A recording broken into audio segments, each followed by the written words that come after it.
We're live, so be nice.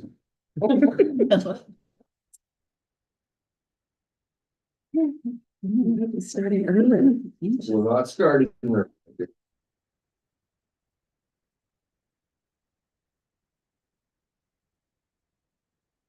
Now we'll call it order at 6 o'clock.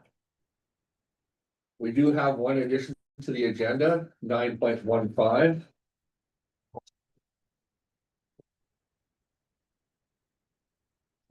Any other additions or deletions from the agenda? What is going on in my house? You should have. Vision. Oh, thank you.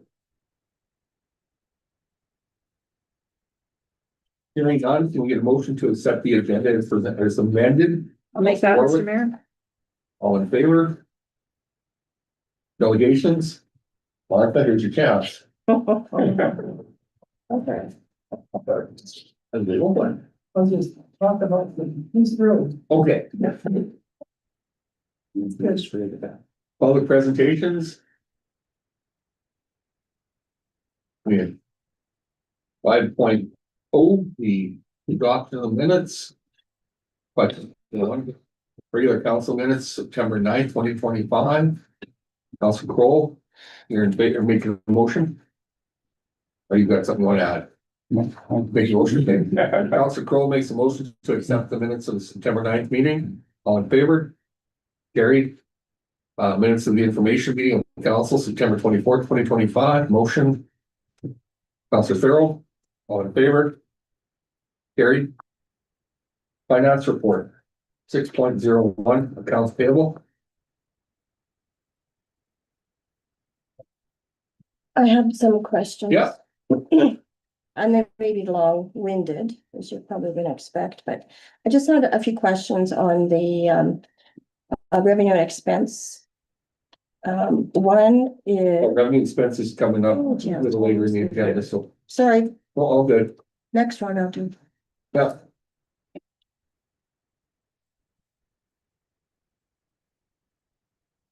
Any questions? Any accounts payable?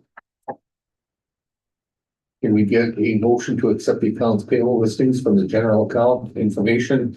Check 043493 to 04507, direct deposit 004402 to 00498, as well as the electric funds transfer 9375 and 973 and 976. Council Warren. All in favor? Carried. Counselor Bowden. Thank you. I just was wondering, administration, advertising and printing. 21200000220. Just the discrepancy between the actual and the budget. 13,658, a little bit more or above what the budget was. I haven't done the journal entries yet for the year. Like why split it out? Okay, so that's probably what a lot of things are, is just that, okay. So that is just sort of the fudge factor sort of thing almost. Is that the same with the contracted vehicle repairs? 35,518 versus 15,000 budget. So a discrepancy of 20,000 or overage. I'm just wondering what that may have been. And do you need the number? 223 and ending in 22255. I can speak to that. Our fleet is getting older and we have to upkeep it. And No, I realize that, but which equipment would that have been? all out does, Fire. yeah, Mr. Mayor, yes, we had two engines that needed to be pump tested Okay, and both required substantial work. okay, so there's a big chunk of it. Well, Yeah, that's why. thank you. And I guess that falls in, well, I guess this other one is the streets and roads. And that ends with 232. And that I would imagine has something to do with some of the contract work that was done. Does that have anything to do with some of the work that was done after the bulk of it was, like the testing things, or there's about $47,000 difference, but that's hasn't just all been invoiced. Most of it has been coded, a lot of it is a transfer. RAD has been changed out. Has failed on one of the charts, but Oh, no, this is the streets and roads contracted services. Yeah, So, so if there's work done on equipment. oh, that was used on that streets. and- lots of Oh, I'm sorry. everything goes in there and then it gets. So that's equipment repairs, and of course, yeah, so that's understandable. Airport had a few things, contracted services and airport goods changes. The And reason that went over is the beacon, we had to change that to that LED and it was 10 or 12,000 at the time. and see, this was from a couple, like a while ago. Yeah, this was the one that we brought to council. Sorry about that.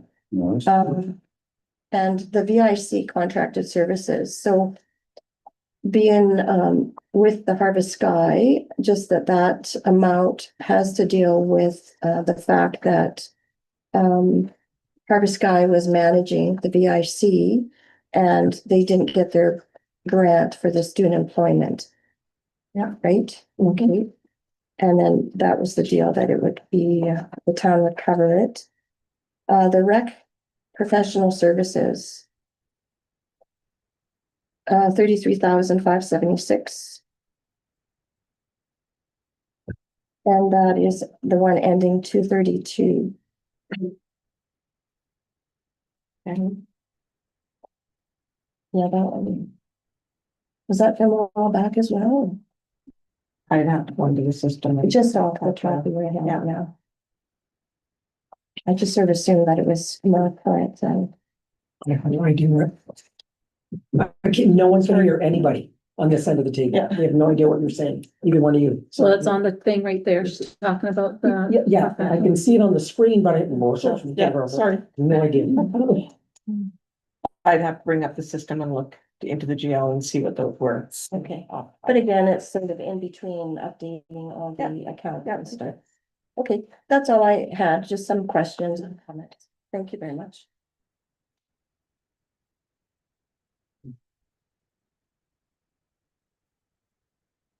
Any other questions?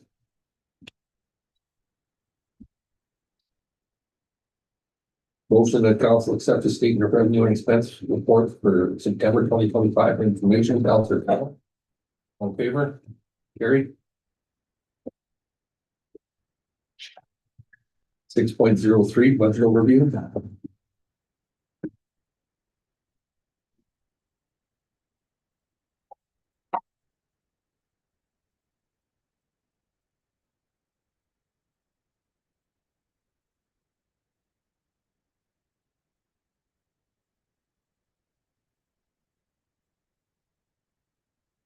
Hearing no concerns, council accept the budget overview for September 25 for information, motion, Counselor Olson.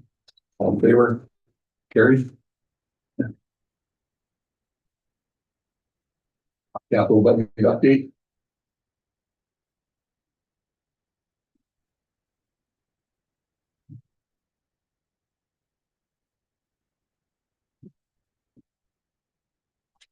Hearing nothing, the author accepts the third quarter capital budget update and dated September 25. For information, motion, Counselor Murphy. All in favor? Carried.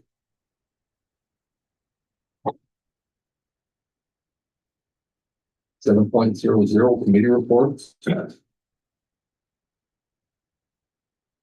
Municipal planning. Mr. Olson.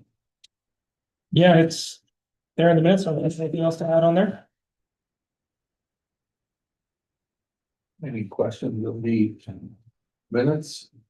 I like the shortness of your meetings Yeah, I do They're too. just short Yeah, and concise. yeah, there's Not a whole lot. fairly quite simple. Yeah, that's awesome. Do you need a separate motion for each one? I do have 3 motions, so, yeah. So can we get a motion to accept the municipal planning commission meeting September 9, 2025? Council vote, all in favor? Carried. Tax recovery auction minutes, September 8th, 2025.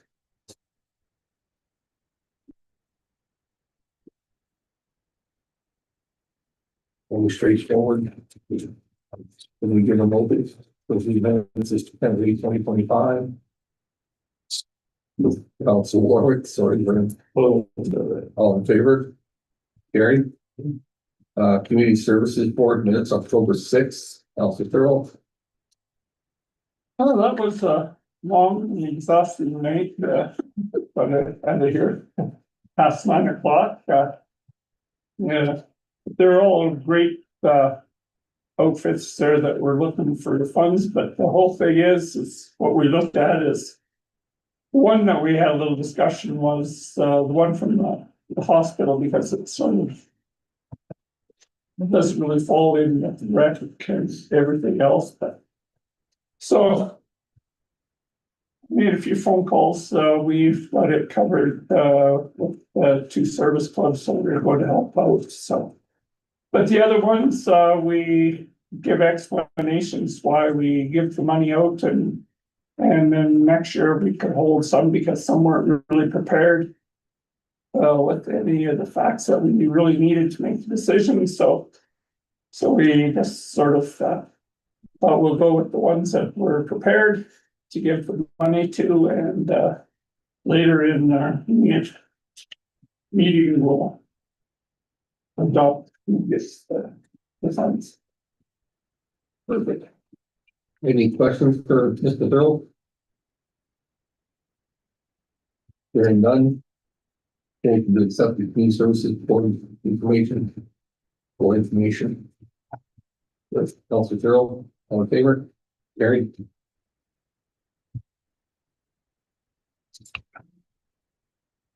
Senior administrative reports. Mr. Matthew. Yeah, through the chair and to council, you have my report there, just some updates.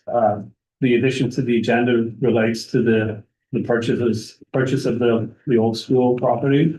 So they took it to their trustees, and they're all approving of that. So we have that all ready to go. Just we need council approval to go ahead with that purchase of the land. We did the jobs reporting. It's now reopened again for next year, so we can reapply for that. Should have a meeting soon with special areas regarding some plans for the airport to see if we can come up with a strategy to use that better. Yeah, we continue to monitor the dog situation in town to make sure that's resolved itself, hopefully, and right, that's the item for my report. Any questions, Matthew? None. Kevin Olson. Some highlights from Kevin's is the arena ice is fully booked for weekends. Fire alarm systems are going to be upgraded on October 16th. Fox Lakes and Triplex have been winterized, and tree maintenance is underway. There's ongoing elevator repairs at Centennial Place, and Spray Park was closed on September 22nd. I think that Spray Park was a success in that this year. It seems like every time you drive by and if it's hot, there's a lack of kids there, so. It's wonderful. Any other questions? None. Moving on to Michelle, yeah. I think it's all there in the written report. I'm happy to take questions though. Yes. I have a question. What is surge capacity? Okay, so in emergency social services, which is under emergency management, looking at if there was an event somewhere in the province and they required extra assistance there, so either a large event that needed more staff or an event that goes over multiple days or weeks where you need to cycle staff through, there might be a need to pull people from other areas of the province to go help with a project like that. And so one of the things that was identified in our South Central region was earlier this summer, there was discussion of the city of Lethbridge had tons of space. Their university and college is out and they have access to the dorms when there are schools that had tons of space to take evacuees, but they didn't have a good staff complement at that time to help with that. But other places in the province perhaps had ESS staff that could have went. So a way to bring those resources together so that the Dems could activate that if they needed to send people to kind of that centralized area. So just working on a process for that and an understanding of the financial implications of that too when it comes to recouping costs after the fact. Okay, so basically the ability to reallocate resources. Yeah, essentially. Thank you. Anything else? Yes. In the newsletter that comes out that I love, that everybody loves. One highlight in there was the sponsored pickleball.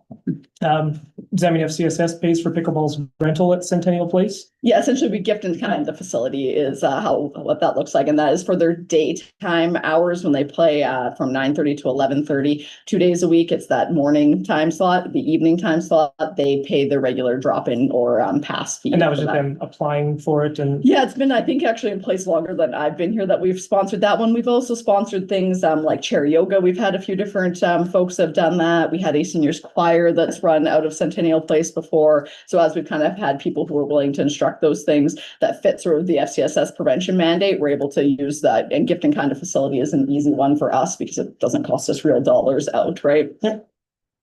And so, Michelle, just add on to that, those pickleball times then in the morning that I'm paid for, is that advertised and can others be a part of that? Yes, so Lori's team does put that all together of the sort of what's happening at Centennial Place and has that on our event calendar. And so it would show that those time slots are free, sponsored by FCSS. It would show those evening slots, drop-in fees apply, and anyone is eligible to go and join there.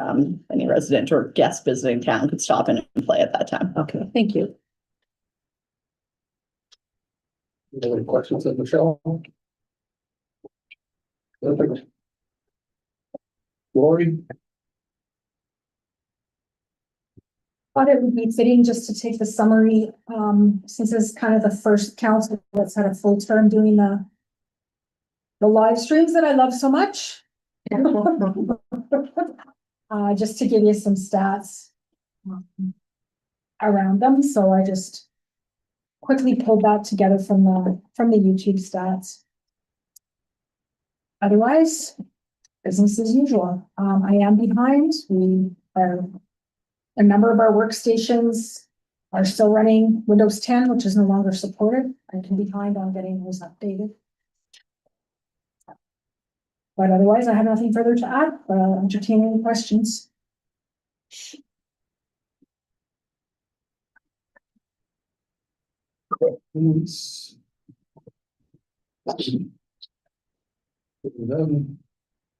Mr. Brent?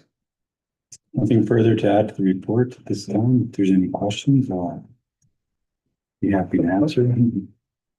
Counselor Crowe? I went for a walk the other day, I went down Main Street. Those sidewalks are terrible, they're cracked all the way, every building you walk by, there's a crack in front of it. Is there something going to be done? We walked them just actually last Tuesday.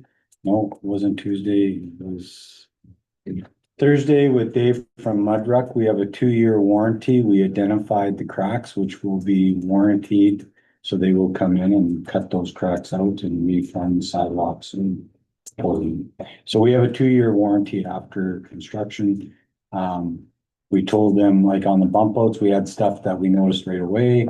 There's stuff that has showed up this spring.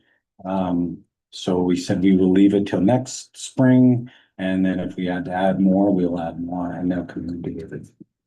Just. Yeah, thanks. What about that? Does that include the spot by the post office that was dug up? That's already been repaired. They put slurry in and Oh, I'm formed sorry. that. It looks nice and I'm there's sorry. no crack there, but we'll watch that. Yeah. And that wasn't a default of them. That was. No, yeah, it's because of other issues and stuff. No, I just hadn't noticed it. My apologies. Yeah, that's. I mean, you guys are ahead. You guys are ahead of schedule as far as the Pioneer Trail. They are ahead of schedule. It should be open now. I haven't received a text, but they were going to have the final lift finished today. They're gonna put yellow paint down. That was designed not to have a guardrail with the slopes. But we felt that everybody has had a guardrail for so long that it would not go over with not having one. So they are putting a guardrail in. We're hoping Thursday it will be there. It was an added cost, but because of being early and some different things, it's definitely within the budget. So So they're doing a regulation, a regulation, a regular guardrail on the cable on this. they're doing a regular one. Okay. Yeah, we talked about the cable ones, but they're not as nice as the other. Yeah, well, I fully support you. So that's what we went Yeah. with. Mr. Mayor, I just have one question. I'm just curious with mud is it kind of something that does happen? With the cracking of the sidewalks, was it because of weather or temperature, or it's just, Nobody will really take ownership. So if you ask the concrete guys, they say it's the finishings. The finishers say it's the concrete. They're saying that they used a slurry which drew the moisture out of the concrete too fast, which caused cracking. We have an issue because in front of the dental clinic and in front of special areas, the curb is completely destroyed. It's already spalled and out. They said that, well, they're not sure what that is. It must be, they'll have to look into it. Then we go to the next block, row blank, and it's perfect. You go across the street, it's perfect. So something was not correct in the concrete. We did tell them doesn't matter who's blaming who, but we have to make so that block, the curb and gutter will be replaced because it's the only one that is spalled that bad. Wes Rohrbeck pointed out when we did the walk that he's got two pieces of sidewalk, one that was done in 78 and one that was done in 92. And the 92 one is destroyed. The one in 78 still looks good. So nobody will say what it is or what's going on. Like, that one on Main Street, like they would have the core samples, did they not? Yeah, they did. The strength is right. The air was right. The big problem with us losing coal is we lose fly ash. Fly ash was a component in the concrete that worked along with cement to bond things tighter. So now they're using more cement and limestone, and it's causing a lot of trouble in the concrete business. And I know this because my brother has been running a concrete plant in Camrose forever. And he said they have the same issues. We have all the fly ash, but now it's contaminated with dirt because we've covered it, thinking we would always have fly ash coming out of the plant. So that is part of a problem, but nobody wants to admit that either. So it's just the product if your sand is too dirty or it's just different things. And it's very you can see it a lot on our main street. And they did try a few spots on our sidewalks. You'll see it's a different color and it's swept. There was a product that they put on, they used in Drumheller to help finish, and Drumheller's worked really well. Ours did not. So we said we would try it. If we don't like it, we're gonna remove it. So they know they're coming back to replace those sidewalks. Would the alkalinity in the soil then cause any grief as well, or? Well, there wasn't really a lot of alkali in this stuff. The other thing with Main Street is we couldn't get packers along the buildings to pack the stuff as tight as we normally would, which is why they used the slurry product. Because if we got too close to the buildings, everything would shake and we would be repairing a lot of the buildings. So they firmly believe that it was the moisture from the slurry pulled it out of the concrete. And like I say, they throw different things out there, but you're right, there is lots of cracks and we just noted it last week. What we will be doing with them. Any other questions of Brent? Plow truck's ready to go? No, we discussed it. Okay. We want to put the ointment on the frame in, and this being cleanup week, Wes is going to try to do that. The power outage threw us, but it will be ready by the end of the week. Same with our plow. We'll put it on and run through a safety orientation on it.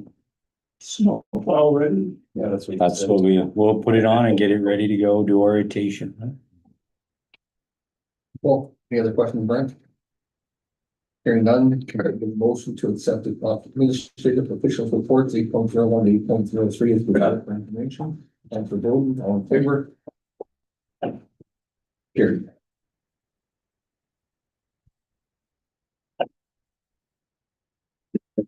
9.01. Actually, coming report. Through the chair, we had the auction on September the 8th, which nobody showed up for, so we still have that property that is outstanding taxes that we need to collect on that.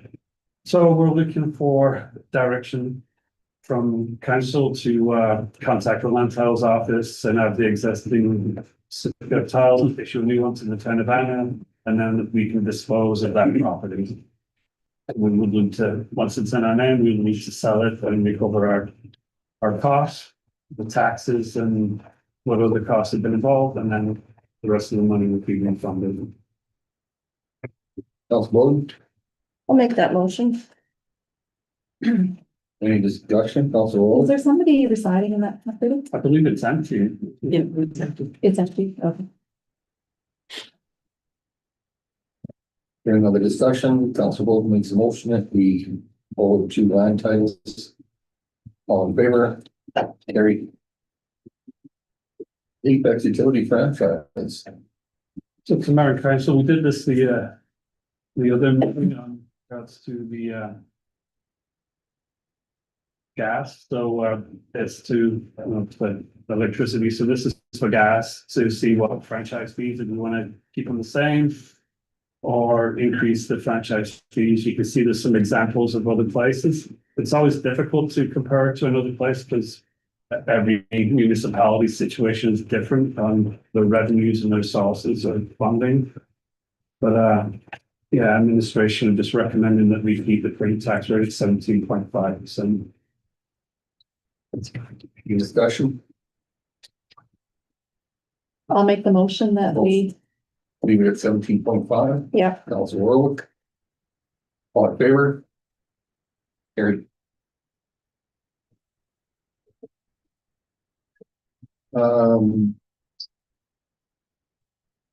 The Gruder, sorry, I mess that one up every time. The Gruder bursary.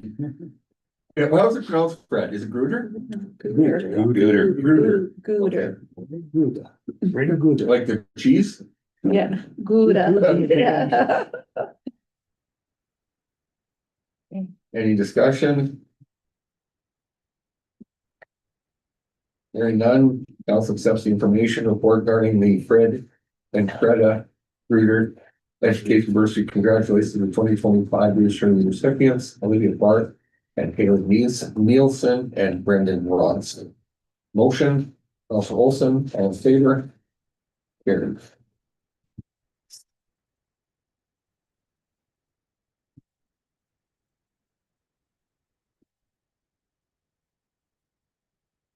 Council information meeting, October 29th.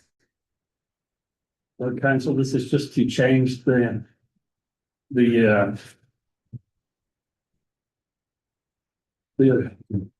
information meeting we're going to change from the morning and cancel that one, and in the evening have the swearing in ceremony starting at 6 p.m.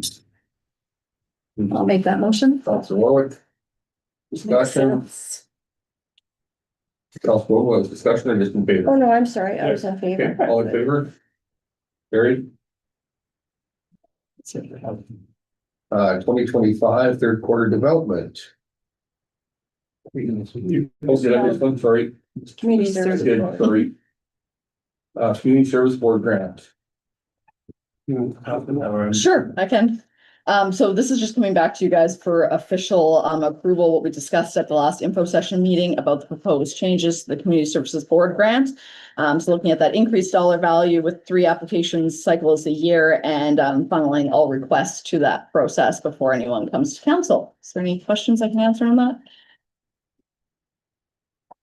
I like the cycling.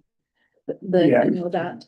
That makes sense. Yeah, it gives people a clear idea of when they need to apply for the project and matches up nicely with when CSB traditionally meets and when council would be meeting, so that we can get those through where we don't get, caught over a summer break or anything like that and keep it inside a fiscal year. Yeah, and it gives opportunity too. If you don't know about something, the beginning of, September, you have another opportunity. So thank you. Yes, it should help catch more. Any other discussion? Hearing none, council recommend to increase the maximum to $20,000 of CSB grants annual with 3 application cycles per year. Application deadline January 31st, April 30th, and September 30th. With the understanding that all requests for funding within the community services scope, including facility rental discounts, will be directed to apply through the CSB grant process prior to any council intervention. Council Murphy, all in favor? Carried. Now we're at development permits. So that'd be again. Long story to short. Resources Board Grant Yeah. Part 2. So this is just the 2025 allocation. So as Vern alluded to when we covered the meeting minutes, we had a lot of applicants this go around. So that has the breakdown of what the recommendation is for our $3,000 worth of 2025 funding. There was background and rationale attached. Happy to take questions on it. We were happy. We had some groups that had never applied before. So that's always nice to see that the word is getting out, that it is an option and a place to apply. It looks like 3 very worthy applicants. Any other questions? Hearing none, council approves the recommendation for the Community Services Board to award the 2025 Community Services Board grant in the amount of $3,000 as follows. $1,200 to Big Country Primary Care Network, $1,200 for the Pioneers, which is the senior circle, and $600 as seals for the Israel place. Motion, Councilor Thurl, all in favor? Carried.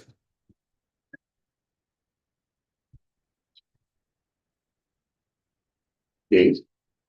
Sure. Yeah. Okay. Councilor.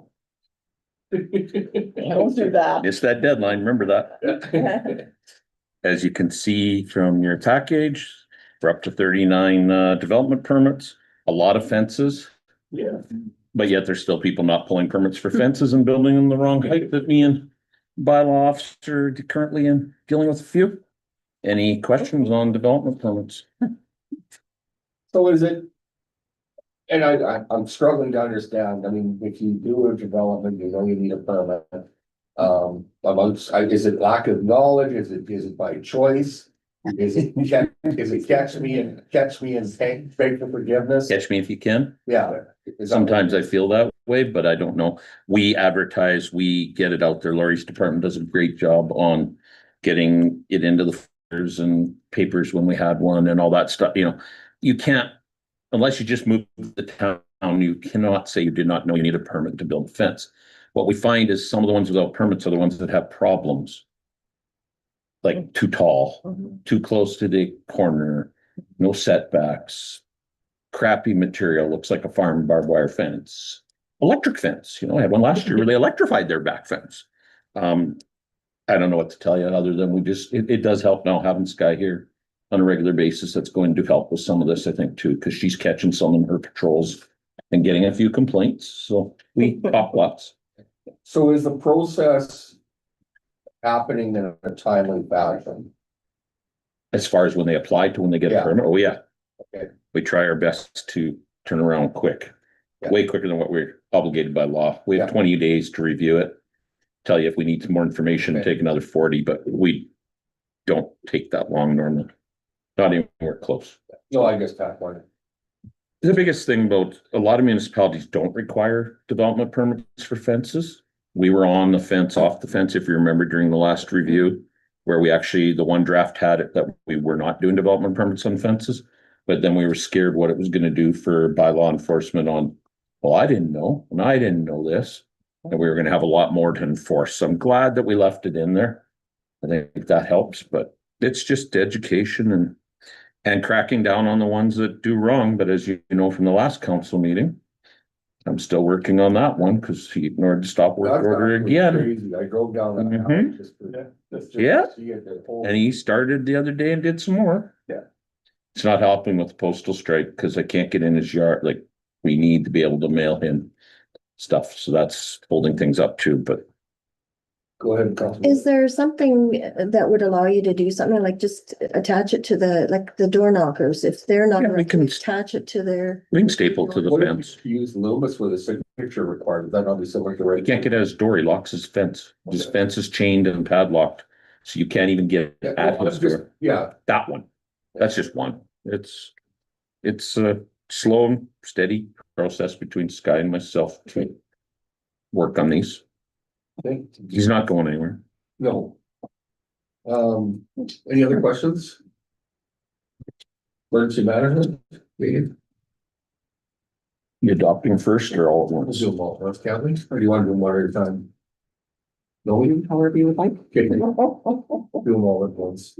Okay, so third quarter report, quiet over the summer, not much planned deliberately because it's hard to plan things when everybody's on holidays. We do have our tabletop coming up October 24th in Youngstown, so looking forward to that. And we've got a lot of courses coming up, including starting this Friday. We got a scribe course, which I think we've got a couple staff enrolled in. That's being hosted at the fire hall this Friday. And yeah, lots coming up. I got emergency management meetings in my calendar all over the place for the next 2 months, so it'll be busy now that we're that time of year. The tabletop we're doing is regional, but it will check off our requirements locally also because we're involved, so it's gives everybody that exercise that's required every few years. So it's an important milestone to kick off before the end of the year. And the local elected officials course is booked in December. So for those of you that are successful in 2 weeks or whenever that is, Noni will have that in your package because it's already scheduled. We quickly booked one about 2 months ago so we could have one in Hanna at the fire hall and that you didn't have to travel, but other people will be joining us. And that will be required whether you've taken it or not because it's changed. So That was my next question. yeah, unless you took it in Youngstown, and I think Councilor Bodine was the only one, everybody else's is null and void because it's a new course. Any questions on emergency management? Yeah, fire. Fire, okay, so you got your stats. You can see third quarter is quieter than it was last year. We had 36 incidents this year, which is down 11 from last year. Our membership update currently sitting at 27 members, so we are looking for some new members to fill 3 spots. We had a captain that retired, so we've had some promotions. Both Jill Olison and Kelly Peterson were promoted from lieutenant to captain. And we also promoted 3 firefighters to lieutenants, those being Jovan Bedlock, Kyle Mole, and Braden Volk are our newest lieutenants that started a few weeks ago. Training update, I attended the Canadian Association of Fire Chiefs Fire Rescue Canada conference in September. Had a lot of really good networking opportunities and some really good leadership sessions. We're starting an NFPA 1001 Firefighter 2 course this coming weekend, and that'll run through the winter months and be completed in training site. Time permitting, we're still trying to complete the site grading to the south end along the campground, but we are relying on special areas to complete the work. So again, depends on availability of equipment, manpower, and freeze up, and whether those are all going to align. And right now, it's not looking like they're going to. Once that's completed, we'll be installing chain link fence around the entire perimeter, but again, probably not happening now until spring. And then after the grading and fences, we got 2 more concrete pads on the north and east end of the training tower to pour. And my final thing is last week was Fire Prevention Week across North America. Our theme was charge into fire safety, lithium ion batteries in your home. So it was a very excellent and relevant theme as 2 of the 3 structure fires that were responded to this year were both caused by lithium ion batteries that were being charged at the time. So for us, a very relevant theme. And any questions? Carol? Let's go one on your, the fire truck that was Or have you guys had any response on it? The. Haven't had a chance yet. Just getting that.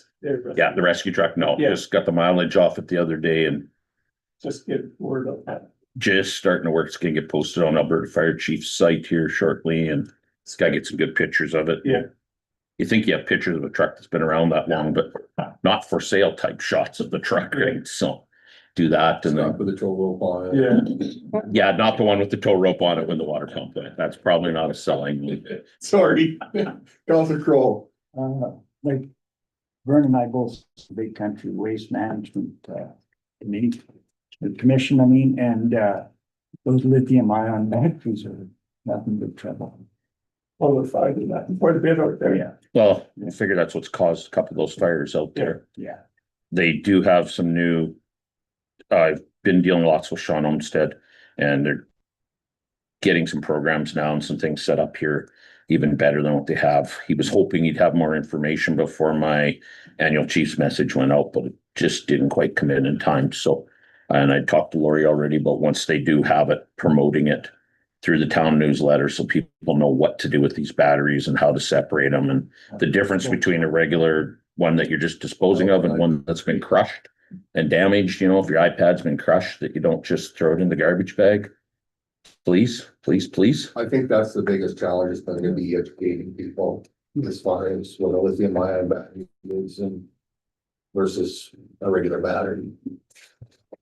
I have one question. Are you able to tell us, I know there was some retiree and it might be foible, so I don't know if you're able, because you've lost some members on your, can we know who they are?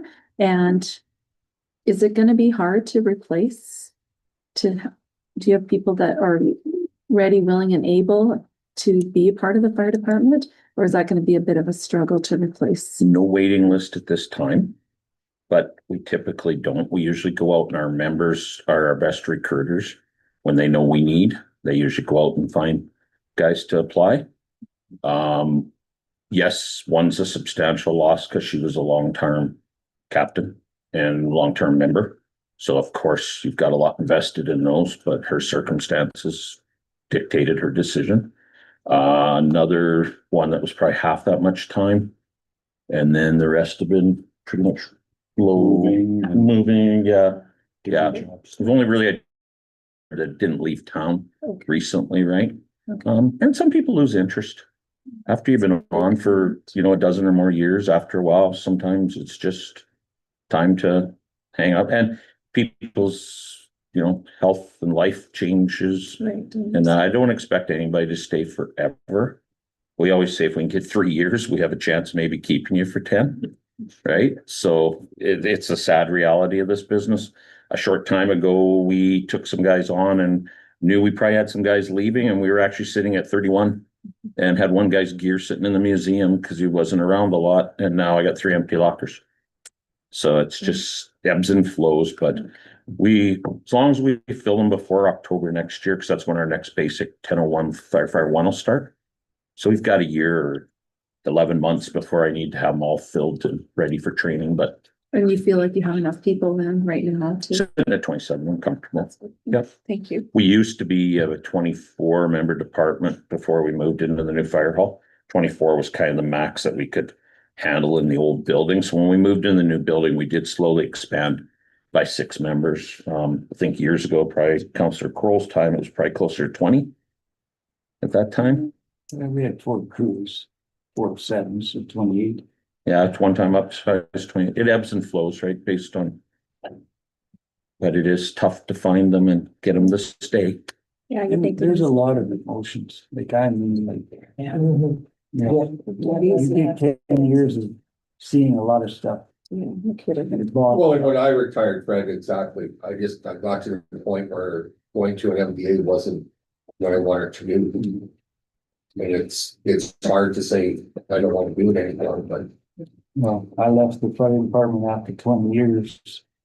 And I went to the ambulance service for 16, so I don't know back all the way, but this forgot. Not sure what was wrong with you there, but. Well, thank you and good luck. Yeah. Yeah, in the days ahead. it's a constant. We're used to dealing with it. And like I said, we used to advertise in the paper and do drives, but we find our members going out and finding people they know that they know would be a good fit tends to get us the highest success, I would say. You agree?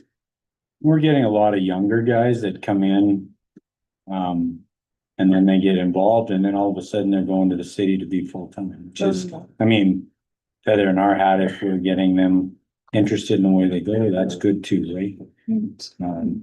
Yeah, we just lost one of these young guys to that. Yeah, we get 2 years out of them. I mean, it's It's a great. bonus. They're young. Yeah, they're young. They get a lot of money and effort tied up in them. That's why though I'm really quick not to, hey, let's bring you on today and spend a couple thousand on your training right away. I'd like them to hang around a little while and just see if thing before. Now, sometimes just the way the courses line up, but we had 2 very young guys come in before the last round of courses and we didn't put them in. And one has moved on since then and just decided they didn't feel like it wasn't for them. So, you know, I find that if I can get that 24-year-old ish, 24, 25-year-old have a better staying power than the 18-year-olds necessarily, but. So with the line not being shift work anymore, does that help you? So far, Kyle's the only one that's left early. And he's now with La Prairie, so still some shift work and on-call stuff. Barney hasn't left yet. Shane hasn't left yet. They're both hanging in probably to the end, so we'll see where they end up for jobs now. It's only those 3. Yeah, it's those 3 currently. Joe Van had left earlier. Yeah, at one time we had 25% of the department worked at the power plant and coal mine, and we're going to be down to 1 power plant member. That's it. Right at the end of this month. So, yeah, you know, we've picked up some great guys, some young guys that are really. My Siemens guy, our Blue Earth guy. Which one? Mitch. Yeah. Yeah. Other than being out of this, fuck Dave, like go to the fire on Wednesday. Don't leave me alone. And he came with training. He went down to Texas and took a bunch of training. And it seems to be good training, like from what we've seen him so far. But he's also trying to get full-time in a few other departments. Oh, shit, that's not a secret. I mean. I think Back to the lithium batteries, Mhm. is there gonna be a program or some sort of, collection site for these batteries in town? you can take them to the waste site right now. That's the safest place. That's what we recommend. Take them to the waste site. Tell them that you have the batteries. Like, don't just dump them in the garbage with your bag of garbage. We need people, and that's the awareness part, is to keep them separate, give them to the attendants. The attendants will show them where to go. And they're supposed to be getting more separation now to separate the different ones. They I picked up understand. 7 barrels with closed lids. Is that what he's done now? They want to separate like the electronic part, like computers with batteries, you know, and stuff in them. And keep them separate from televisions and yes. It's gonna be a long-term problem. When I was on a course a while back, they'd said that the next replacement for lithium ion batteries was probably 10 years out. So we're down, that was 3 years ago. So you got another 7 years roughly. And then you're still gonna have to deal with all of them that are out there. Yeah. That's gonna be, so the rest of my career, his career, gonna be the same thing. We're gonna be dealing with this for the rest of our firefighting careers. But nothing regarding the smaller ones, the household ones that make. Like as far as just regular batteries, regular batteries do what they've been doing. They're actually, other than 9-volt batteries, the only thing we always recommended there was tape over the contacts. So if you throw them in the garbage and they short out on a piece of metal, but your regular AA, AAA round batteries actually are very, very safe.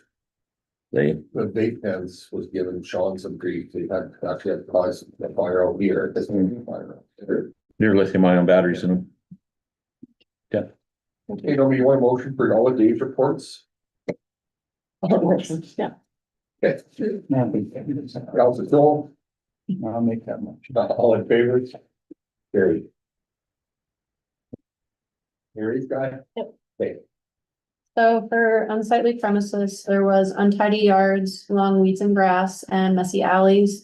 There have been some issue with compliance, so Sean, the contractor, has been hired to clean up some properties and cut some grass.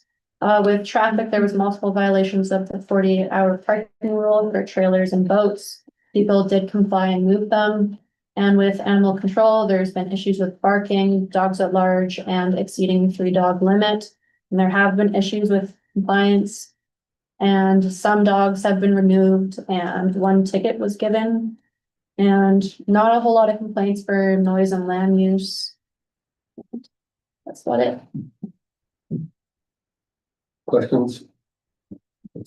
Thank you. Well, you gotta have some, no way around. I think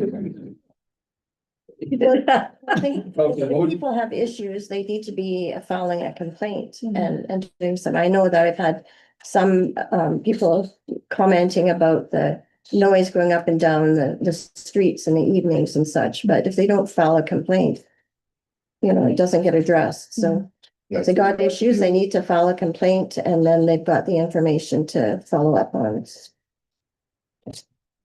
So I guess keep on keeping on. No, one question about your dogs. Yeah. Is she still got all her dogs or have you got rid of? We are pups or- pretty sure they're all gone except the 2 we allowed her to keep. Keeping an eye on it. Right, I don't say. Mhm. Yeah, thank you.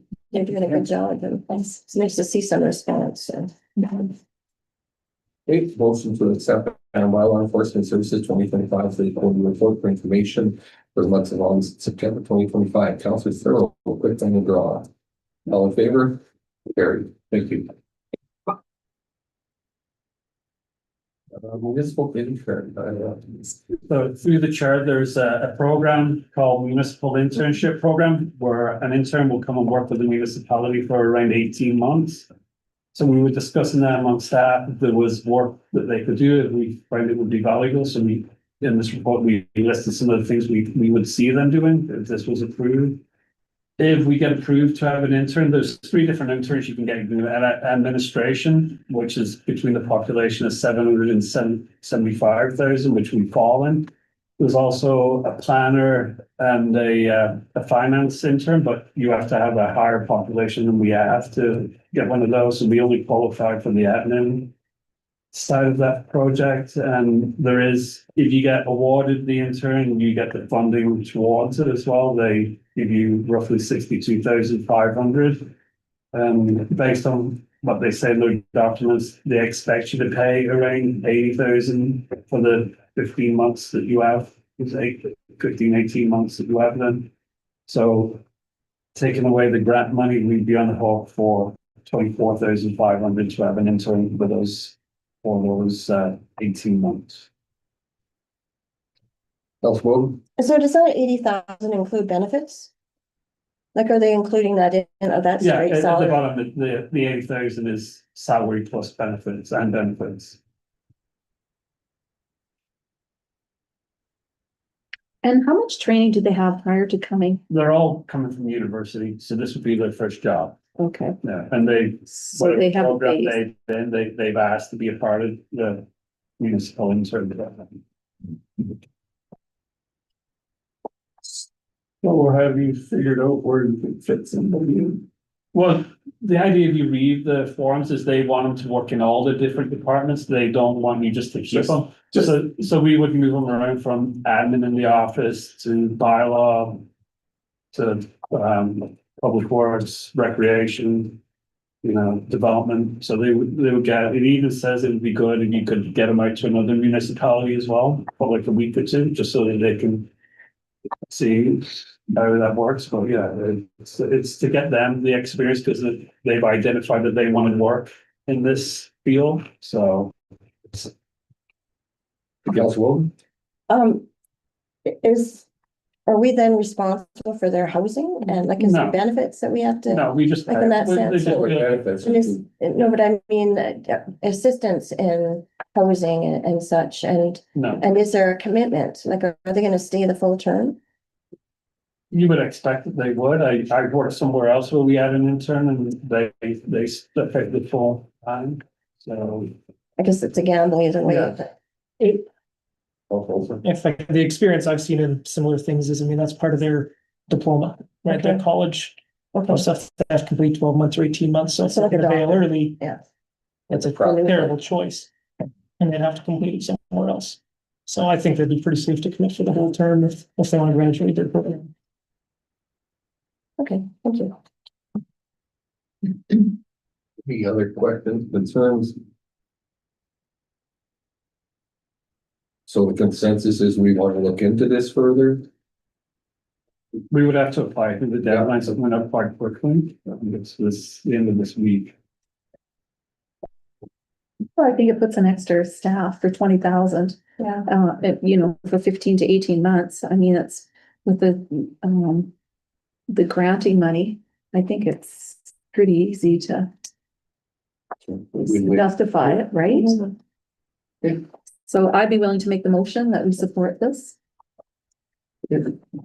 Warwick, all in favor? Carried. Good luck. That was They have for, anybody want to come down? So TELUS reached out to us and asked, they've reached an agreement with ATCO. So when ATCO do some work, they can lay some fiber optics along with the work that they're doing. But part of the proposal, they have to get the municipality to agree to this as well before they can do it. So they're just asking us for approval that they can work along with ATCO while they let these new fiber optics. And there's a map showing where they're planning on doing this on that one street. So yeah, we're just seeking to give them approval.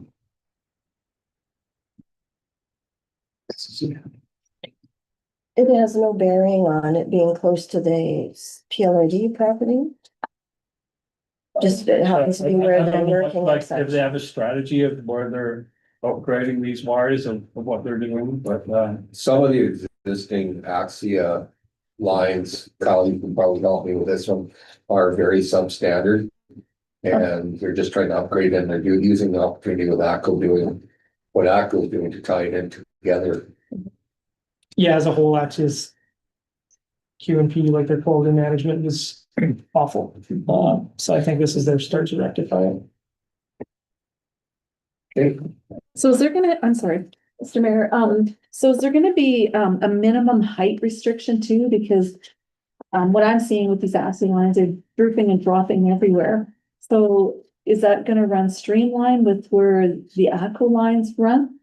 Or are they still gonna be able to just, I mean, they're problematic on lots of levels, going down back alleys and streets and stuff when they're not, most lines are at least, I'm hoping 14 feet. yeah, I'm hoping that TELUS will do it properly, and I guess if they have concerns with them about the droopy lines and stuff like that, I'm sure they will respond to us, reply.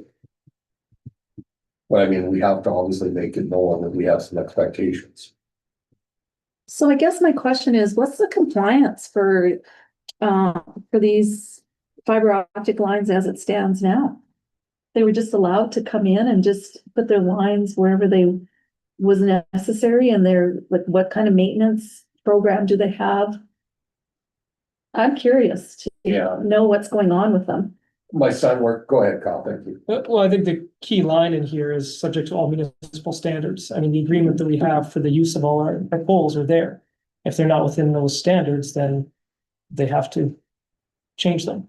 And TELUS is, as much as they're of different customer service standards, their installation standards are far superior than what Actia had. So I mean, TELUS is gonna have their cookie cutter set up there. They would be more successful than what we have there. Yeah, I know the lines that they've been replacing. I'm familiar with the cable guy, his name's Luke.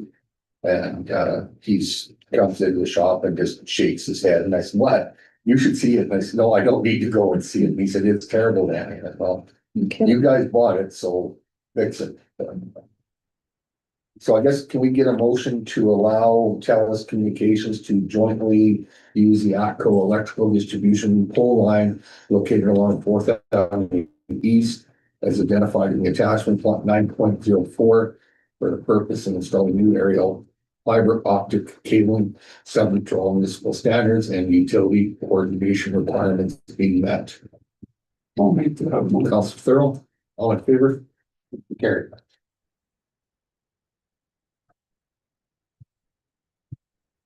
9.13. So the council, we're just looking for direction on the property that's on Main Street where the greenhouse is still, to sell that property. The deadline was the 10th of last week to remove the greenhouse. It wasn't removed. I'm told it will be removed this week. So, yeah, so we just want to get direction from council to go ahead and sell that property, don't sell that done.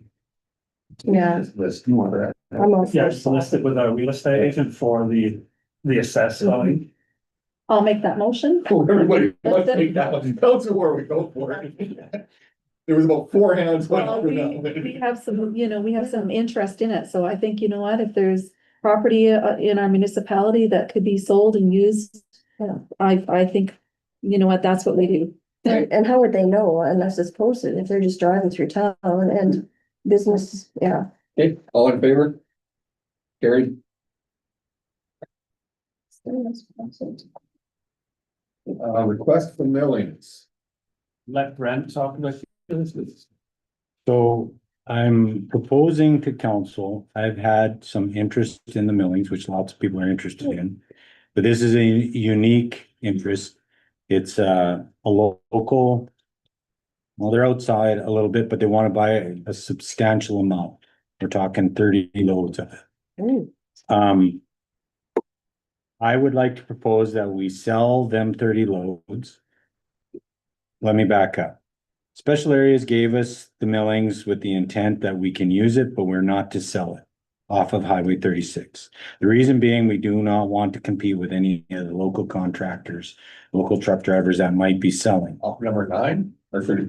Or sorry, off of number 9, you're right. So nobody around has milling, so we get lots of calls daily on it.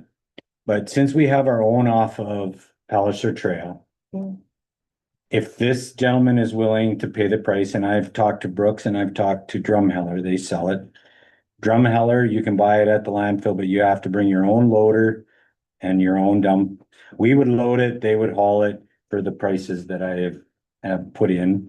The low price is the stuff that's not a little bit higher would be stuff that we have screened. The reason for selling it, we could then take the profit from that milling and work on our ADCO site with all of that, the other stuff that we have stockpiled that would be, last time I got a quote, it's upwards of 150,000 to crush it. So instead of taking out of our budget and out of their taxpayers' money, I will clarify with Special Areas, but I wanted to bring it to you first to say if he might not take it, but it will be on special request only. I'm not saying I want to let somebody come in for a half a yard or, 2 yards. This is a large amount that we can turn around and crush some of the stuff we already have stockpiled, which would then replace what we have. And that way we can dwindle down without wasting, not wasting, but using taxpayers' money on it if we can do that switch. If Special Areas is okay with you, son. I will talk with Brent Faco and them and make sure that we can use our own. We won't touch their pile. And we're just gonna sell that in order to recoup and not take it out of our budget. Councilor Bowden? Do you also have millings was there any millings off of Fox Lake Trail? No, that's all chip seal, Okay. and that was all Special Areas. They did that. And Palace or Pioneer? Pioneer, we did not mill because the road. So with Pioneer Trail, the road was not thick enough. In spots, it was thick enough to mill, other spots it wasn't. So what they did is they put about an inch and a half of leveling.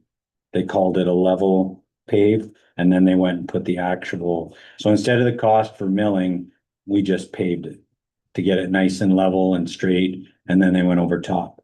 The bigger cracks, which you will notice on the new pavement, I'll bring it up now. The bigger cracks, they have a product out there. It's a very sticky, basically a mesh.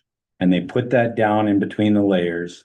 And for some reason, when it started to cool off, we're guessing the first 100 meters of pavement was really good. The next 100 meters, the plastic started to come up through the road, so now there's cracks in the pavement. They know about it. The plan for that will be to saw cut it and repave it, whether it gets done this year or first thing in the spring. But it was only that one piece that did it so far that we've noticed. And that was to strengthen it. They've used it in other projects, that the roads aren't strong enough, so the crack doesn't return. It should bind and hold the upper lift. So we did not get any millings off of Pioneer. We were hoping to, but we didn't. So we got about 47 truckloads of millings off of Palisade. They're looking for 30. We can take that money and crush what we have to clean up the Atco yard. We will basically put it back. But we're not looking to sell to farmers. This is a special request with a large amount. And their Cactus Corner did ask at one point, and we refused them because we don't want to step on special areas' toes. So we will make sure they are 100% okay with it, and I will give them the same reasoning for it, as it's a taxpayer's base. We don't need to pull it out of that. And then, can you remind me again, Pioneer Trail is not gonna be done then to Highway 9? No, because Okay. we had paved from Highway 9 to South Municipal Road 3 years ago. Or at least, I would say. Yeah. But to fill in then from South Municipal to. South Municipal right up to Railroad where Where the new stuff is done, it's been done. is all. Okay. Yeah. I haven't been back, yeah, thank you. Yep.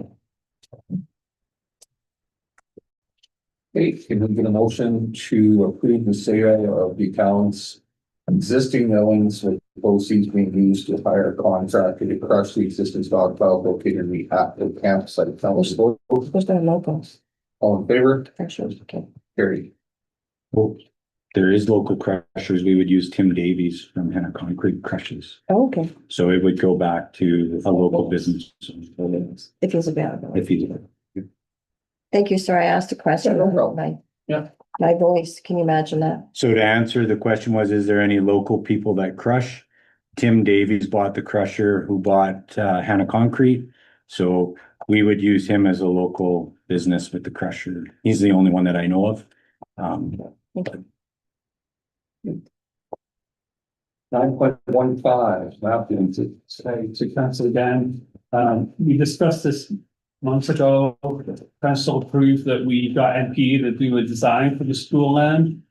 So since then, we've been talking to Mark at Fairland School Division, and he got his trustees to agree that to sell it to us for the price of $1.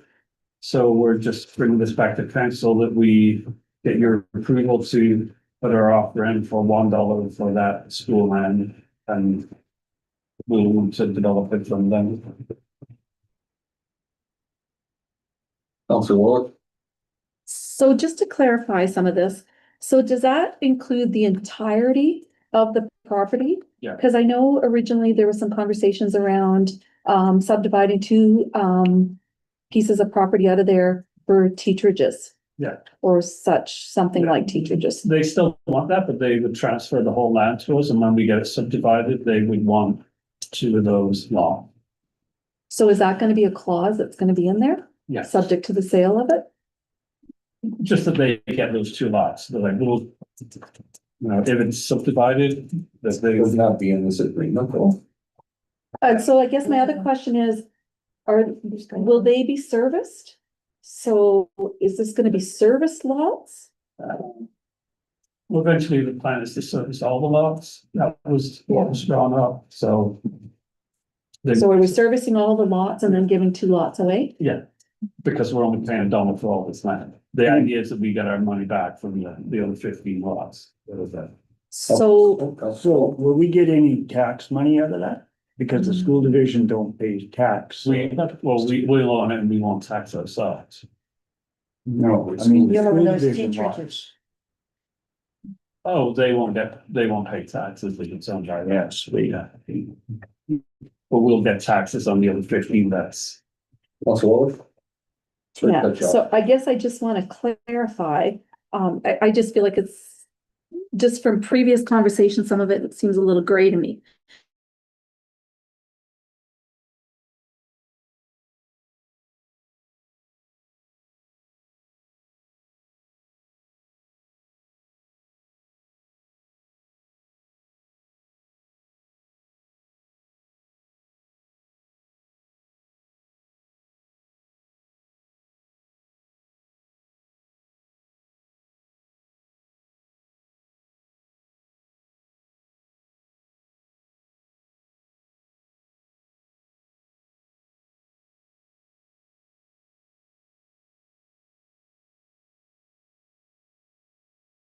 off a little bit on this discussion because we went offline for a moment.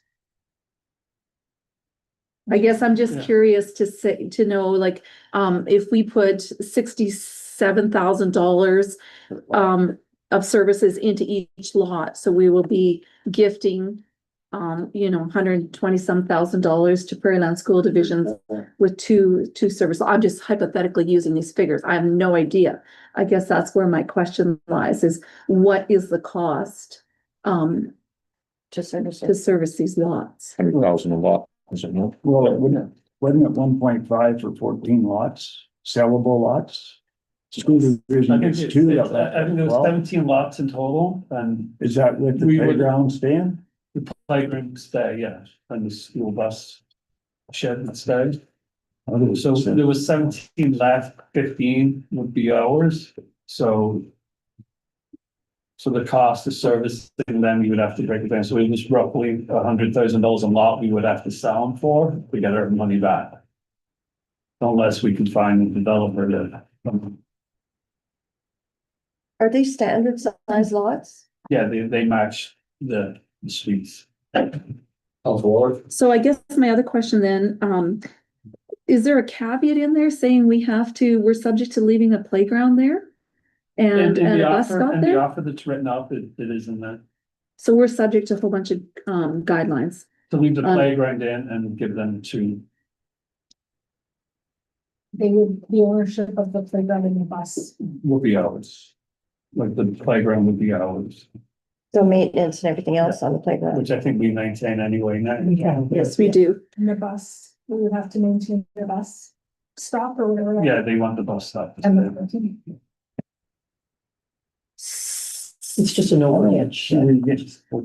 So I guess- But we're not under any time restrictions to build or service these lots. That could take 20 years before we set the service these lots, right? Depending on, if Yeah, a whole lot if you got there's a that. lot of development in the area that there's a big demand for housing, then that land's available, which may end up post-developing or not having to develop.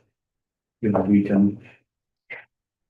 So, Mr. Mayor, I guess my other question then lies, if we buy this property and we have all these caveats on it, so we can't sell the thing, we gotta keep the bus thing there. I just wonder on a go-forward basis how all that works out. This is an underlying issue that has happened before in this community. We take title to certain, pieces of property and we're subject to these caveats. So either we own the property and we make the rules and we set up the structure and we take care of it. Or, I would question why we have to be subject to, another organization telling us what to do with property that we actually own. Well, they could subdivide it now. Take out that land, sell us the remaining piece, but it wouldn't be for it all. So then that would be another that would be 3 lots that they would want, or would that be 4? So they want 2 for houses, and now how much, like the playground area, does that take a lot? Is it a lot and a half? Is it 3 lots? How many lots does that take up? I think it's like 3. See, where do you get 17 lots? Like, where are you? The map, I believe we sent it out in email to all councils, the one that MPs would like. Mhm. So it had the design of what they were gonna do for the lots. Oh, got it. We're already maintaining the playground, we're already maintaining some bus stuff. House or web map, we'd be able to look at how many lots are on a block.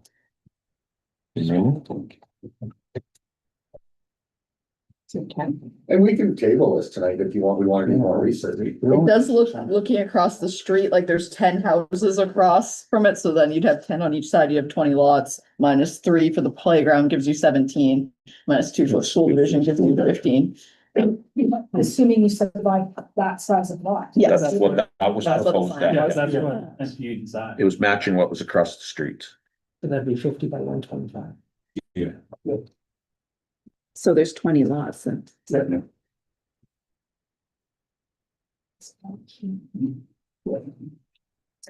playground might be an asset in order to attract younger families or something, or at least give the kids something to do if they're on that area.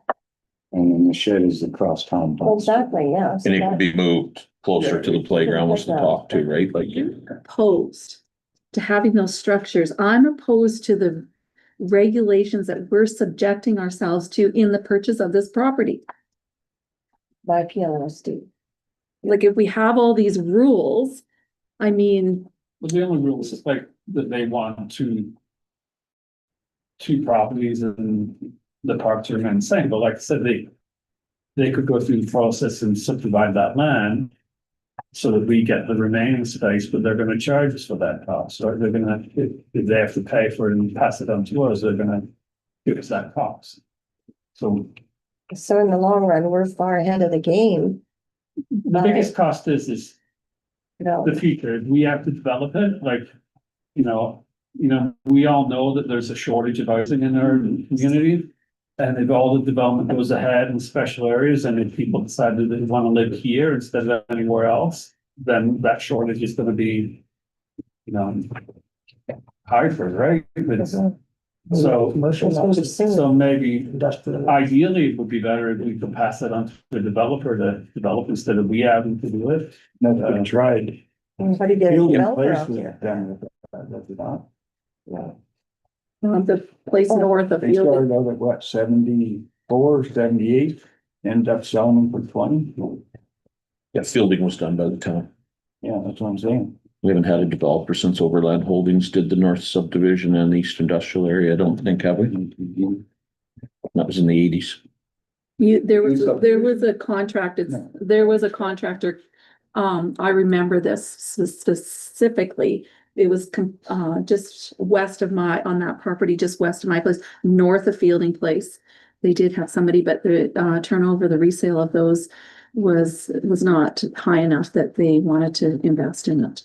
Yeah, because they would need a lift station. That was their biggest. Oh, is that what's the biggest one? Most developers want a quick turnaround to be able to Of develop course. it and sell all the property within 5 years. Look how long it's taken fielding, right? Right. The bonus to this site here is it's a low cost to get it.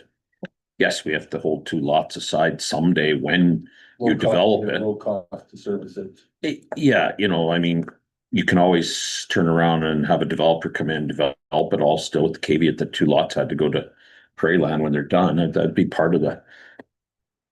I get where you're coming from, Counselor, but I don't think it's a major stumbling block. Like, it's not like they're saying we have to sell it for this price or have to build this size of Well, it lot. needs, it's for adult. It's for $1 and you own the dirt. And so what we do with it from this point forward is in our court. Yeah, there's no caveats to that we have to bill or service it within 10 years. It's just that when it is done, they get two months. Okay, so there's nothing in there then saying that we have to hold the other 3 lots subject to a playground or, an infrastructure for busing them. They want the playgrounds that. Why would we take the playground out, I guess? is what There's I'm not asking. really. I'm not saying that. Let me clarify this. Okay. I'm not opposed to the playground or the structures. I'm opposed to the caveats in a land title that the town of Hanna is going to own. That we have 3, we're giving them the 2 lots, but then the other 3 lots, we are subject to keeping the playground there, maintaining it, doing this, because there's a caveat in there. Why can't we just have the property and we'll maintain that without the caveats in there is what I'm suggesting. We're maintaining it now. I do know that. Without Yes. it being in the legal documents. Agree to maintaining it without it being in the legal. Without just having it in there, then we're basing it on people's word, and people's words are terrible. So they have to put it in, because 10 years from now, who in this room is still gonna be at this table? So they said, well, Bob said, we promised, you have to put it in writing, or you end up. Development Officer Dave. Are they asking for a written caveat on the land title about the playground? Yes, they should. So then we're subject to, we have 3 more pieces of property that we're subject to, the realm of Prairie Land School Division telling us what we really can or cannot do with that property. That's what I'm saying. Is that not correct? If they put the caveat in there? Yeah. Was there a timeline on that? Was it like for 10 years, 20 years? No, it's just to maintain the park and the two lots. But that comes with the whole transfer of ownership. So should we table this until we can clarify what the two lots look like? So they have the choice to pick which lots? Oh, no, Well, they wanted the two lots next to the park. Which, So that's on the west side, at this side? I think it's the ones in the corner. Southwest corner. It'd be a lot easier to see it if it's already kind of drawn out. And I did follow that, the consent. I can't access it. Yeah. My thoughts, Mr. Mayor, I don't understand the risk of the playground in a couple lots. But I do understand when there's no timeline, so when something on land that just says forever has to be kept at park. That suddenly is concerning. I mean, I'd prefer then if they do go through the subdivision and not the playground and those two lots. Not a massive expense for them, and then I don't know how when we develop, I guess, or if the day develops, then it's gonna save them a lot of money because the town would be on the hook to develop the bulk of them. And that'll significantly reduce their cost of services or close, at least down the alley. actually, no, I mean, they have to be out of the city. I guess it doesn't have to be, but I would. It's drawn up both ways, is it not?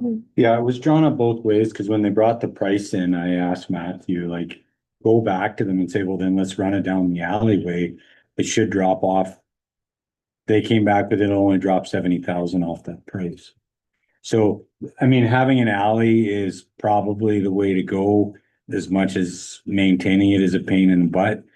But if we try to put a fence or a walking path, we still have to cut it. We still have to keep, everybody's got to have the same fence line. So if you go with an alleyway, it matches up to the other two blocks and comes straight through. It does give us the option to run our services down there, but it didn't really, it wasn't going to be any savings substantially anyway.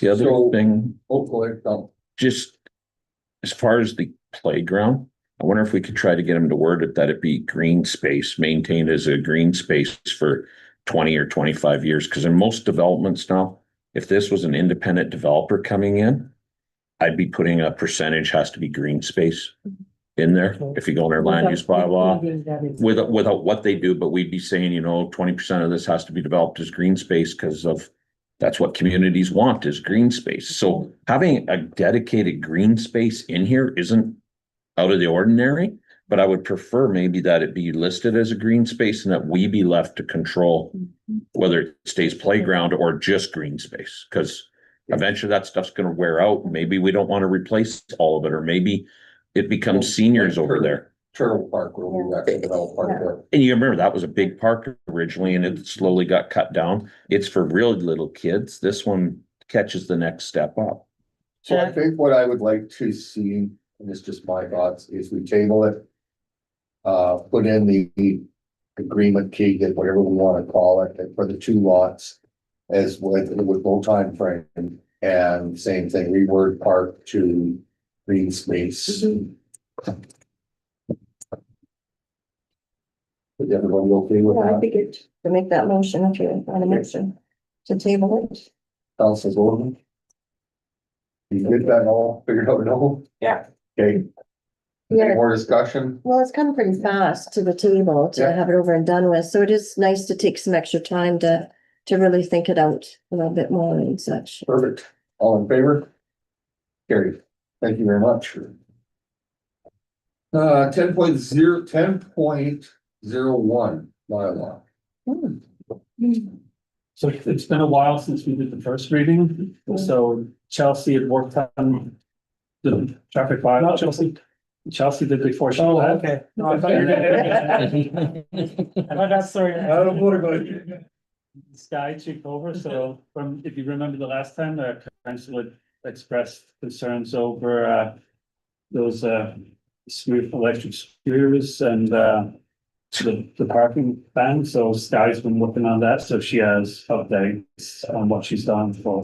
So the two key changes are snow removal and towing. Designated officers now have the authority to tow vehicles 12 hours after snow removal signs are posted if they obstruct snow removal or public works. The previous bylaw did not reference snow routes, winter parking restrictions, or towing vehicles for blocking snow clearing. And then the second one is mobility aids, which are scooters or powered wheelchairs. Mobility aids are no longer permitted on sidewalks, but may be used on pathways.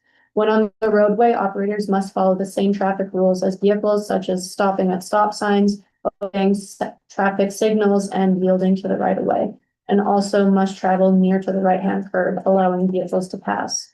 The previous bylaw treated mobility aids as pedestrians and did not require compliance with traffic rules. I like it. I have a question. Councilor Bowman. Sorry. I have a couple questions. Regarding snow removal, are we guaranteed that those signs will be up in time for everybody to? 12 hours. Most of the vehicles that will be towed are the vehicles that are abandoned and don't move Okay. at all. Okay. Those will be the ones that if you don't move it, they're gone. Okay. The other ones where we will try, and we told Sky that we will do our best to make sure the signs are out by 3 o'clock or just after 3:30. So everybody going home at night will see them. They'll be out, and once we start, we usually do 3 or 4 blocks, which already have the signs as well. Once you hear the graders on one street, that's giving you plenty of time to start getting your vehicle warmed up. And where would the vehicles be hauled? Wherever Highway 2 towing or whoever we call to come and move them, take them to. Okay, my other issue is I really don't like the wording regarding not permitted on sidewalks. How can scooters, if that's their only mode of transportation, and they're independent, how can they get from point A to point B on a block? Like if they're downtown, going to one business to there, how can they kind of get from point A to point B unless they're on the sidewalk? Well, they're supposed to travel on the road. And then they can be on sidewalks to like go into buildings, but not always on the sidewalk. So Yeah. we found it would be a little dangerous with like pedestrians. Well, I think those would fit in the business Yeah. anyway, the ones we see driving up and down the roads, they would have to park and be able to walk in. To So the little scooters that most of them are out now are huge. Yeah, Can they not go into some of the buildings? They wouldn't fit in the doorway, like I don't think they could drive into the art building, I've seen. I don't know. We open the double doors, maybe. I don't think they go into IGA, do they? Oh, yeah. Oh, yeah. Yeah. That's just my concern is the wording, would they not be able to, Park on the side. just indicate that they've got to follow the sidewalk rules. You stay on your side and respect, pedestrians as well and go a decent. I'm just worried about, But if you allow them on the sidewalk one place and you have to allow them on the sidewalk everywhere. yeah, it's kind of a difficult I scenario. think if we just leave it the way it is, they have to park on the street, navigate their way from the street to the business. Then Well, I guess that that's just. just all looks like you wanna say something. Well, residential, like if there's no driveways down that street, you have to come in from either the east or west end. And if you live in the middle of that block, you're gonna be going down that sidewalk.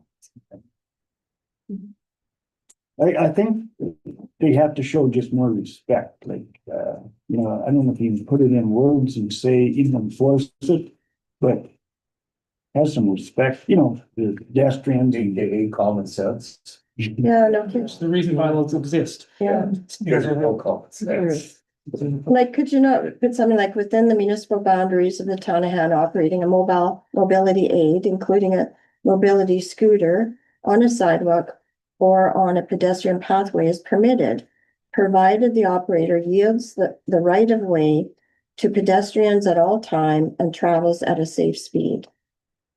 I'm more worried about the ones that are driving down the road. David? You could treat it like the truck routes. Our trucks are allowed to have to stay on the truck routes. And we have to take the shortest distance off the truck route to the point of delivery. We're allowed to go on the non-truck route and back to the truck route. So you could treat it much the same, that they stay on the roads until they must go on the sidewalk and they must take the shortest distance on the sidewalk to where they need to be. So from the corner to the middle of the block, if that's where their house is, on a curb that's a regular curb and not a cut curb, or on Main Street where they come up in the corner or the handicapped entrance in the middle. Most of our blocks now have that, and then go from there to where they need to be. You could frame it that way, but I think a lot of it could be handled by just direction to bylaw and how you want to see it enforced. Yeah, and then traveling as close to the curb as they can for like their safety and vehicles and being aware of like traffic rules. Well, I'm just wondering about right downtown where the vehicles are parallel parked and, I'm sorry, angle parked and. I don't walk, so I like them on the sidewalk and off the road, but that's just me. Never guessed. Hmm. I never guessed you would want. Well, Am I correct in saying we're giving provision for this outside kind of the guidelines by Alberta Traffic? Because they're really not allowed. I don't even know where you can drive them, although I don't want to ostracize, you know, some of our, you know, seniors or others that, you know, that's their only mode to kind of get around. Yeah, we But- found that some municipalities allowed them on sidewalks and others didn't. So it kind of varied from place to place. And Matthew and I kind of thought that them not being on sidewalks would be the best. what's the traffic safety act state? Motorized vehicle up to the sidewalk. It's like you're right. They're on a street. Yeah. not on the sidewalk. That's kind of where we see them riding anyhow, isn't it? I think that would be. I see them more on the road. Yeah, I hardly ever see them on the Yeah. sidewalk myself. Yeah. Yeah, the other time they're on the sidewalk, it's like, say, if their mobility. You know, they pull up the side of the building. Yeah, I like that wording of shortest path to destination. That's how the truck route works, so. Yeah. It's just like the speed. From point A to B is the shortest route to B to, I think. Almost Sorry, say, sorry. it's almost like a new route, if you're living in the middle of the town, but it's trying to get. Of course we do. So we're gonna table that, send it back to the drawing board for Sky to read wordsmith again. Golf carts. Hookers are not allowed. Follow that same. All cars are Not allowed anywhere. So I tried doing that 2 years ago. what's the difference?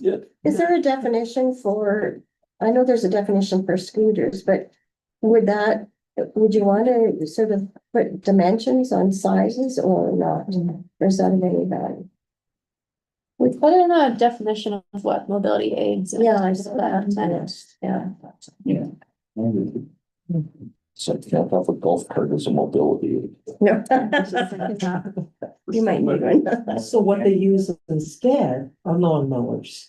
And we see them every day. They're not mowing lawns, they're driving from point A to point B on the riding mile. So. So take the shortest pathway that can include sidewalks and the road.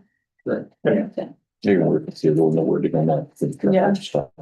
And just, yeah, show respect for, yeah, they don't own the road or sidewalk. I think what you have, and then, you know, like we kind of explained, if you're halfway down the sidewalk and you have to use, or if the building you're trying to get into is halfway down the sidewalk, then use the sidewalk. But I think it makes it safe for pedestrians and two are not getting run over by a motorized vehicle. Yeah, I think you're gonna get outlashed if you say they're not allowed on sidewalks, period, and. Well, I think you've already identified that they don't really go on the sidewalks anyhow, right? They're mostly on the roadway. So if they're already on the roadway, then Yeah, it should be within safe standing to. but if the sidewalks get upgraded.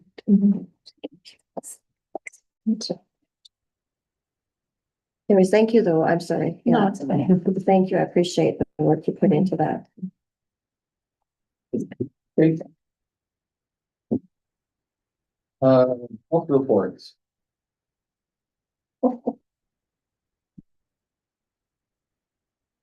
Sounds cool. Yeah, they got a medical clinic meeting tomorrow morning at 8:30. The rest of the month is local route. On Wednesdays, it's 15th, 22nd, and 29th. That's all I got. And you see what I got? You might want to watch the presentation, it's pretty entertaining. You got your hands going. Sorry. I do? Yeah, Oh. it was cute. It was in a time lapse, I guess. Okay. Okay, Councilor Wood. Well, I just submitted mine just to be difficult, I guess, went a little bit overboard, but, I guess I just really find the, reports of value of bringing information, to council and anybody who's on streaming and such is watching that. A lot of information that we don't otherwise find, and, I think it's a valuable tool to be informed. And so that we have information on there. So I did, I attend the Harvest Sky Economic Corporation meeting, and there is a lot of activity going on. And that's where it would be nice to have some of the accommodations, housing and everything be in the works fairly soon, because especially areas may the industrial park may be developing faster than we think, and we may be in need for accommodation for temporary workers or people looking at relocating. There are some photos that had been taken a number of years ago by another project to do the economic development. It's been requested by Country or Cowboy Country magazine that they'll be providing in order to incorporate other marketing and such. So I think that's kind of interesting. Council meeting, I guess we all know about that. And I just want to take this opportunity to thank everybody for sharing the table, I guess, or allowing me to share the table. I've enjoyed my 8 years, and wish everybody the best and good luck with the election. Thank you. Come forward. Okay, I haven't had a lot going on. The PEP, I know Vern in my place, participated in an event with PEP Community Features. We are up and going again on Thursday, so we'll have something I'm sure to report after that. We are also, planning a strategic, study in November. Community Futures has asked me, even if I do not win this election, if I would stay on as a member of the Community Futures organization. So I said I have those things to consider in the future. I also want to just say to all of you here, it's been a pleasure to work with my fellow colleagues and the staff here over the last 4 years. I've learned a lot and I've really enjoyed my time here. I know we didn't always agree on everything, but in the end, I feel like we all made really good decisions to support Hanna. So I just want to really tip my hat to all of you and thank you for your time in public service and the time I served here on the table too. I do not know what it's going to look like on Monday, whether I'm hoping to be back here, but if that does not, I just wanted to give you my accolades and say thank you for the time I've spent here. It's been very valuable. Councilor Olson. September 18th was Lynx AGM board meeting. It'll be 50 years next year for Lynx and Learning Center. So it'll be an event next year. I think it's April. I can't remember. It's up there. Had a Palliser board meeting. Still a bit of business to deal with there in the last week. I'll be done before the AGM, so I won't have to deal with that. The golf course closed up another year. This year we set it up the start of the year with trying to reduce expenses as much as we could. Everything gets to be way more money, the fertilizer, everything, fuel. Try to do zero capital expenses, zero equipment replacement. The end result was last year, after a $198,000 deficit, which was very unsustainable, was quickly identified. This year to a $60,000 profit. So this was massively due to Kevin, our groundskeeper. dealing with older equipment, trying to maintain it that way, being efficient with his orders of fertilizer and all his chemicals that he needs, as well as Rob, our clubhouse manager. We reduced some services, he reduced staff, was there a lot himself. We had last few weeks reduced services, kitchen was closed earlier, so we'll see at the AGM what the members feel about it, but members voted that they did not want to spend any more money on memberships, as much as we stress that we can't sustain being the cheapest membership of an 18-hole golf course in Alberta in our area, while being the lowest membership for an 18-hole golf course in our area. Just a bad combination. So we're happy how it went this year. It was, limiting for what the staff were allowed to do, what they could do, what they spent, and they stuck to it. So I deem that successful. Year ends the end of the month, so it's not all real solid yet, but it's going to be far better than it was last year and the year before that, and the year before that. And Mother Nature cooperated. Yeah, as much as we had all that rain, man, it was dry very quickly after. It's amazing how quickly that disappears. But yeah, I guess at the end of 8 years here too, I only feel like it aged me 25 to 30 years. So thanks everybody. That's it.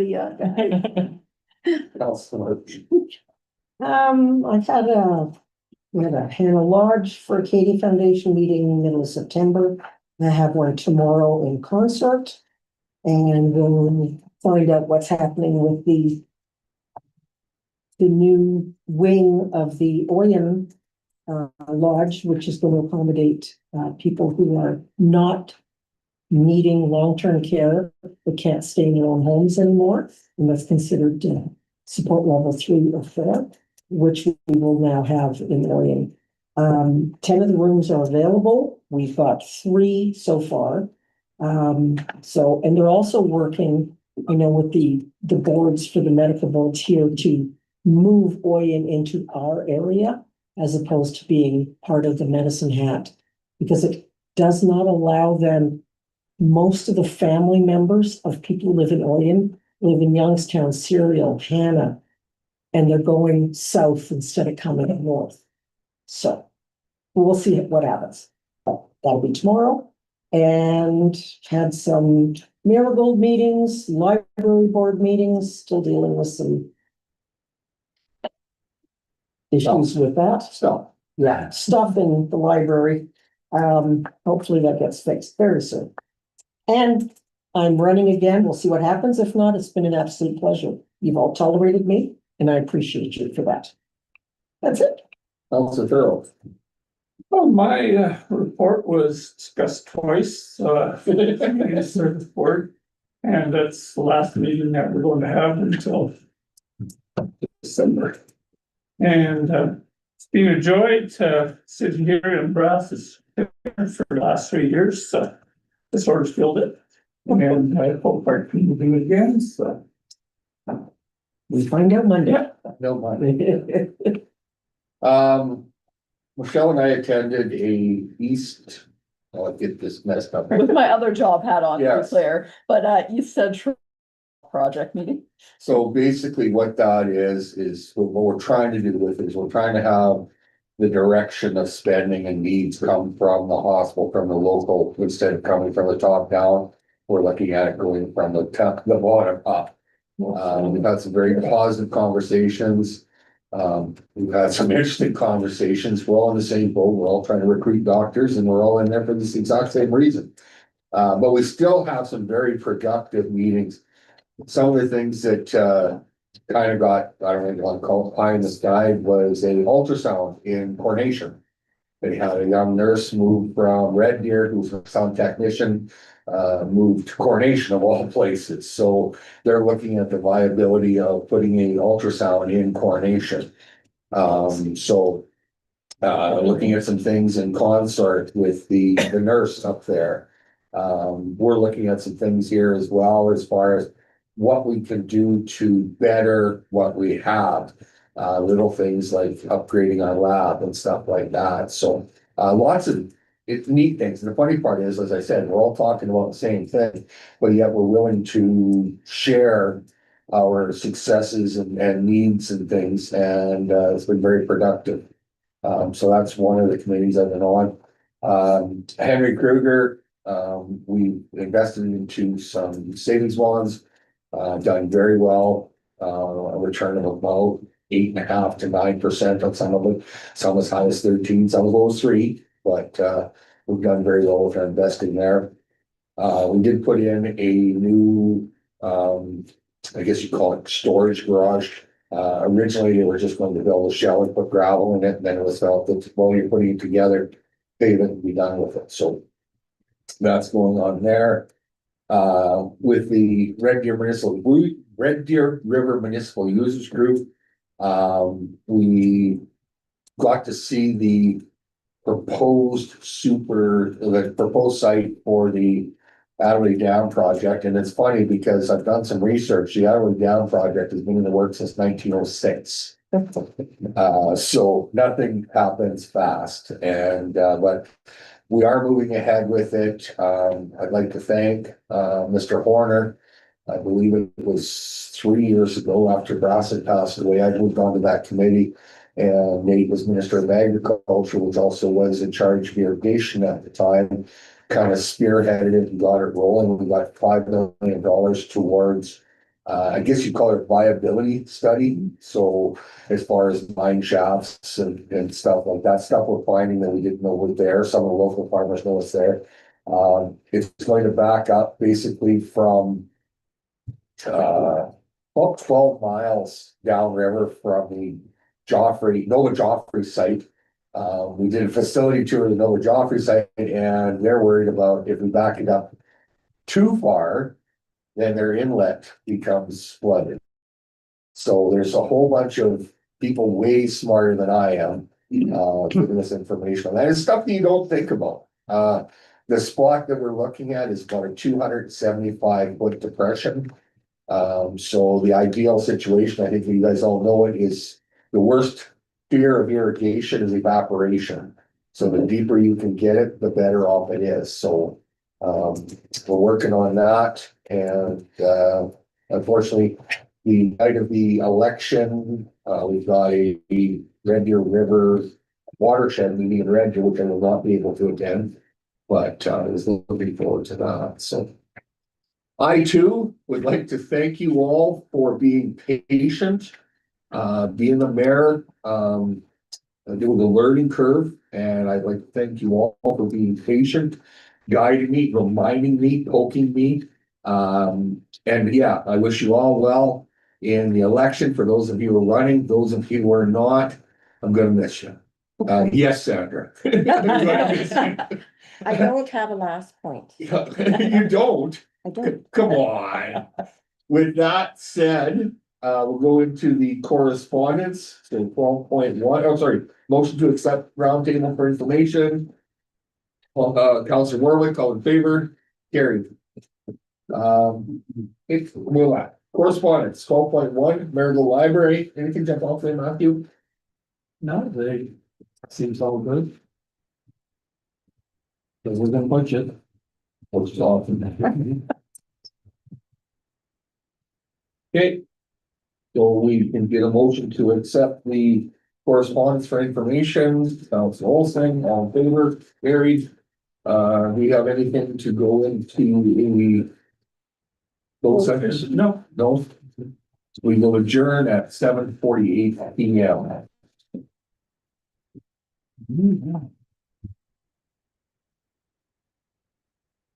I'm taking that. Said you're. And adding it to the collection.